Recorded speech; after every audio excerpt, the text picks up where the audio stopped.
Yo, what is going on, everyone? Today's story time is a funny one. This is a funny one. It's just a good one. So let's get into it. So today's story time takes place a good couple of days ago.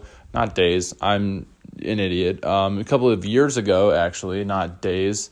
So a good couple of years ago, when the number one best thing in the world was when at the end of the week there was a scheduled function with the boys. I mean, shit. Like that's still one of the greatest things in the world. I mean, that's fun. You always like having that like scheduled like huge function with all of the boys. We had all 8 of the main boys going to this function. On top of that, we had 2 side characters as well. So I usually try to keep the names of my close friends, such as the boys in these story times, the same. But I'm just going to give them all names. We had all 8 of the regular cast of the boys. We had myself, Ian, Tanner, Anthony, Jeffrey, Hector, Reginald, and Keith. You know, the squad. It was the squad is what it was. And on top of that, I said we had 2 side characters. By that I mean we have 2 guys who aren't like part of the main group. This one guy, we're going to call him Franklin. Franklin we still know to this day, and he's still a recurring character in our friend group. And the other guy, we're going to call him Dawson.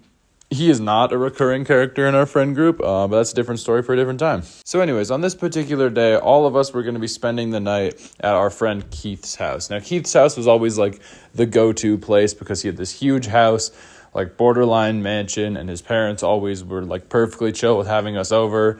And like it was a great time every time we went over there. So his house was like the spot. So this day was actually the first day that we met Franklin for the first time, because the reason that we know Franklin is my friend, who we're going to call Anthony.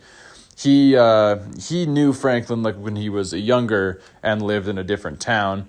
And so Franklin came to our town on this particular day and was hanging out with Anthony. So we invited him to our big function. So the morning of the function, that morning, myself and my friend Reginald, we got in contact with a couple more of the boys over the group chat. And a couple of us decided that we were going to meet up and we were going to go grab some snacks from the nearby Walmart for the evening. Because that was something we usually did before hanging out. So we all got together. We met up just near the bridge that crosses over like the big road to the Walmart. So myself and Reginald met up and we pulled up to this like location where we were meeting up. I think one more of our friends was there as well, but I don't remember who it was. But I do remember that Anthony and Franklin were there.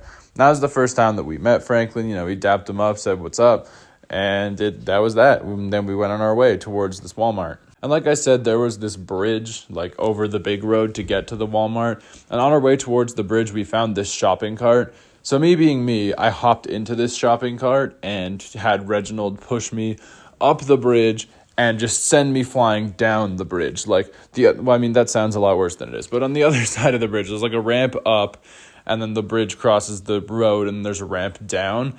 And I had him like just drop the cart down the ramp and just let me go flying. It was terrifying, but it was fun. Really, the only reason I bring up this part of the day is because I wanted to talk about the shopping cart. Otherwise, we kind of just like got snacks and then dispersed until later in the day. So at this point in our lives, like we had been going to Keith's house like for years, right? So we'd go there all the time since it was the spot, and his parents were used to us just kind of like walking into the house. And like Keith didn't even have to be there. And the reason I bring that up is because that's exactly what happened. I guess I should mention something else beforehand. We were having a conversation on the group chat earlier because my friend Tanner, he was like, hey, do you mind if I bring like some drinks, like some alcohol? And Keith's parents were really like against alcohol and against drugs. Like they weren't really like cool with that. So Keith kind of responded like hesitantly. He's like, I guess, but like don't bring a lot. Like you can bring a little bit for yourself if you want to, but like don't bring a lot. Like I don't want us to get in trouble. So the first people to show up to Keith's house were, I believe, Anthony, Franklin, and Tanner. Because at this time I didn't have a car or even a driver's license. So Keith was usually my ride fucking everywhere, including picking me up to take me to his house. So he picked up me and my friend Hector. And he picked us up and we went to the house. When we got there, we expected, as Keith had told Tanner, to have like maybe a little bit of alcohol. But we walk into the basement, and in Keith's basement, there was like this theater room that was always where we stayed. We always hung out in the theater room. There's like multiple levels to it. It was such a cool room. But we look at the corner, and Tanner has a whole goddamn liquor store. This man has bottles upon bottles of alcohol. Like, it's insane. Like, I don't even think our entire group could like safely consume that much. So naturally, this starts off like a little bit of a fight. Like Tanner and Keith are kind of going off on each other, and it's not a great time. And this entire time, like throughout the argument, me and Keith, we got this like secret group chat going with our friend Reginald, because he's not really a substance person. He wasn't then. He still isn't now, but mad respect, you don't have to be. But we were kind of just updating him on the situation because he wasn't at the function yet. And yeah, so he was kind of saying, like, I don't know if I'm going to come, if this is what's going on. Like, I don't think I'm going to pull up. And it was a lot of back and forth between Tanner and Keith. I'm like, it's not that big of a deal, or it is that big of a deal. Eventually, though, the fight wore down. They kind of apologized to each other. Tanner was like, oh, I'm sorry. Like, I'm just going through a lot right now. And Keith was like, nah, it's all good. I overreacted. And it kind of settled down. And it ended with Tanner sort of saying, like, okay, like, I'm not going to drink tonight. I feel bad. I'm not going to drink. And that was the verdict that he landed on. So with that verdict, Reginald decided to come. So he and Jeffrey pulled up together, got a ride from Jeffrey's mom. And I don't know, I guess Dawson was there. I don't remember how he got there, but he did. Once we had the entire squad assembled at the house, we were just kind of doing, normal hangout things. We were playing video games. We played a lot of Cards Against Humanity.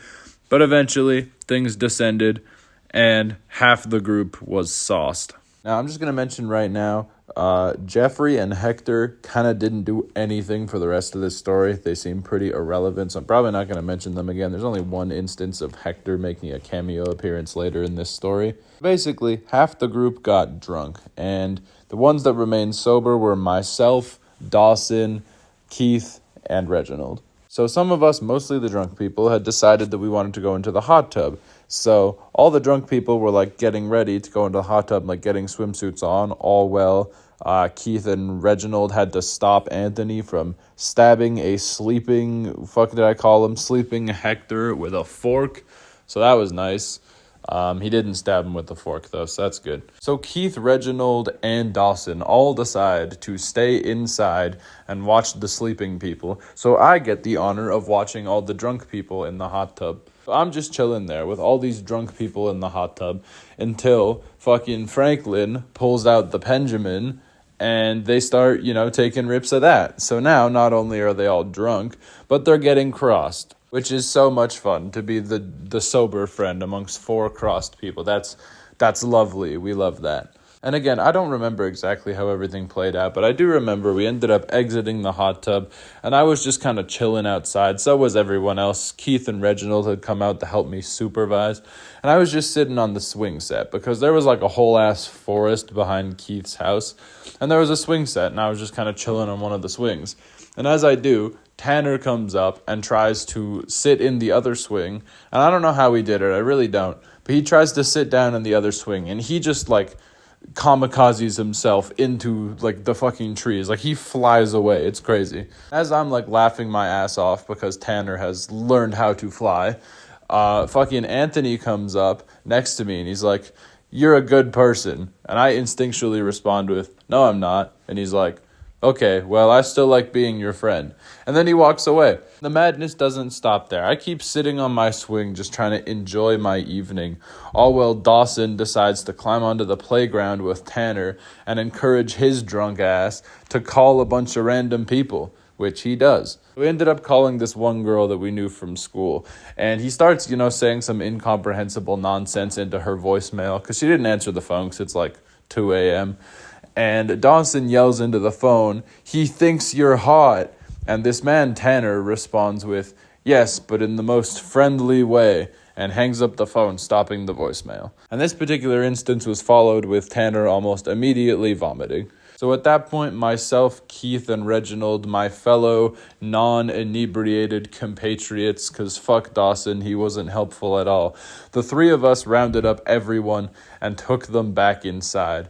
Reginald, taking one for the team, being the absolute man, big dog initiative, he went into the bathroom with Tanner to help him not choke on his own vomit or whatever the fuck. He helped him like a true friend. Anthony just walked in the doors, flopped onto some chair, and slept on the chair.